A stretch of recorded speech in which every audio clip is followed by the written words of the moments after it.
Hi, I'm Jan Roberts from Key Leadership Institute. I'm a leadership consultant, speaker, coach, values-based leadership specialist. And I'm helping people just like you to grow spiritually, mentally, physically, and emotionally. So if you're ready to just stop going through life and start growing through life, then you're in the right place. And today we're going to dive into another value, and that's going to be the value of perspective. So let's get right into it. But hold on, before we do that, make sure you subscribe and hit the bell so you never miss another episode on intentional living, self-leadership, leadership excellence, values-based leadership, and purposeful growth. So let's get into it. And today's value is, as I said, going to be the value of perspective. Now, for those of you who haven't seen any of the previous ones yet, let me just briefly say that as both my wife and I are global values-based leadership specialists, we've got actually 48 values to our disposition, which we use to help start transformation of individuals, families, companies, communities, even entire countries. But it inspired me to write an additional 22 values, and that's the kind of values I'm talking into, and all of them will become part of as a special chapter in my book on the power of values. So let's get started. Your perspective is always limited by how much you know. Expand your knowledge and you will transform your mind. And that's by an amazing guy called Bruce Lipton. If you've never heard of him, seek him out. Perspective refers to the way in which an individual or group views a situation or issue. It is the lens through which one interprets and makes sense of their experiences. Having a variety of perspectives allows for a far more comprehensive understanding of a situation, as different individuals may have different experiences, knowledges, and biases that shape their understanding. Now, having your own perspective means having your own unique interpretation and understanding of a situation based on your own experiences, biases, and beliefs. Now, it does not necessarily mean that your perspective is right, or indeed the only valid ones. Now, as an example, when I teach coaching classes, coaching workshops, and that is to be able to have coaching conversations, I hold up a beach ball like this, and in fact this one, with multiple colored panels. And as you can see, it's different. And I hold it up in the middle of a group, and I ask them to describe what they see from the different angles, of course. And of course, as you can see, you will get different answers when you look at this, whether you look here, whether you look there, or indeed whether you look there. So I use that, and with all those different answers, I ask them, so who thinks they're right? And they all start laughing and they look at each other. And I said, do you see what's happening here? You're all right, yet you've all got different answers. So if you didn't know that the other ones saw the same thing from different angles, but they have their own perception of things, you might be arguing with them, you might call them a liar, you might do all kinds of things. So it just shows that because we get different answers, yet everybody is right. It is what we see and how we interpret what we see. And that's important. So maybe we should try to find out what they see before we start, or what they know before we start getting into an argument or a heated discussion. I hope that makes sense. Because it's important to remember that everyone's perspective is shaped by their unique experiences and biases, and that there can be multiple valid perspectives like this one on a single situation. Having your own perspective means that you have a particular viewpoint and understanding, but it does not necessarily make it the definitive or correct one. Therefore, it's important to be open to other perspectives and consider them to gain more comprehensive understanding of a situation. Now, this can help to avoid, as I said, being overly attached to your own perspective, and to avoid making assumptions or jumping to conclusions without considering other viewpoints.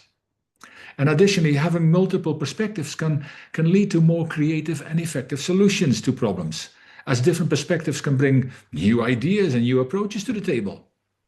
See, the value of perspective is that it allows for a more well-rounded understanding of a situation, and it can lead to a more inclusive and effective decision-making. Now, a person with perspective carries a deep sense of open-mindedness and an empathy that allows them to see beyond their own worldview. They are receptive to new ideas and different ways of thinking, unafraid to explore unfamiliar territory with curiosity rather than judgment.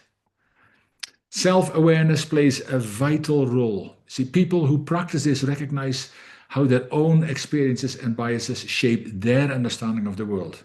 Now, with this awareness, they approach others with respect and even views different from their own. They're attentive listeners who genuinely engage in conversations, not just to reply, but to truly understand. And as the late Stephen Covey said, try to understand before being understood. If we could do that, the world would already be such a different place. See, their cultural intelligence enables them to navigate diverse environments with sensitivity and appreciation, valuing the richness that different backgrounds and worldviews bring. In essence, someone with perspective doesn't just look at life through a single lens. They hold space for the many stories and truths that make up the human experience. See, gaining perspective opens the door to countless benefits. It enhances understanding by helping individuals make sense of their lives and the world around them, turning fragmented information into a meaningful insight. And embracing different viewpoints creates diversity and inclusivity, allowing people to appreciate the value in varied life experiences. And that is something that is to be understood, because with the comments that have been made lately about DEI and canceling DEI, we should never cancel DEI. My wife is one of the foremost experts in the world on diversity, equity, and inclusion over the last 27 years. And we've had these discussions a lot of times. See, inclusivity, that is the part of it. It means that we need to learn to understand, as Stephen Covey said. We need to learn to, we don't have to accept their views. We don't have to always agree with them, but we need to be inclusive of other people's views, religions, religional backgrounds, race, gender, all these kind of things. But we can only understand that, we can only do that if we can start to understand them. So diversity and inclusivity does not mean, oh, we are going to be excluded, or we need to exclude a certain group for whatever reason. No, it's to be inclusive in our understanding of all of those. Not necessarily, oh, we need to include everybody into our lives. No, no, no, no, no. As my wife always says, you don't need to like everybody you come into contact with. However, and that's her quote, however, the way you show respect and are respectful to the person in front of you is a direct reflection on your character, not theirs. And that's by Dr. Arthur Moore Roberts. I hope that makes sense to you too.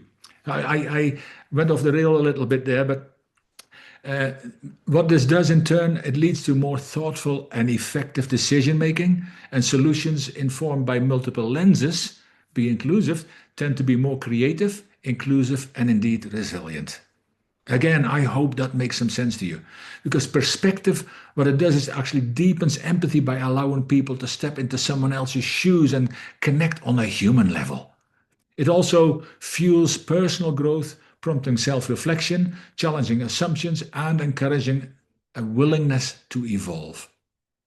So finally, to cultivate this quality, begin by seeking out diverse voices and listen deeply and intentionally to those with different life paths.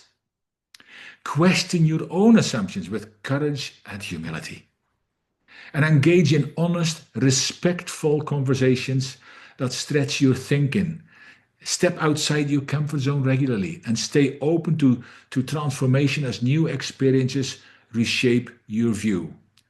And with intention and openness, perspectives become not just a skill, but a way of being.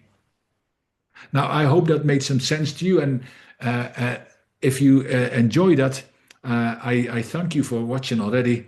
But if you found value in this, give it a thumbs up. And don't forget to subscribe to more content to help you grow spiritually, mentally, physically, and emotionally, as I said at the beginning.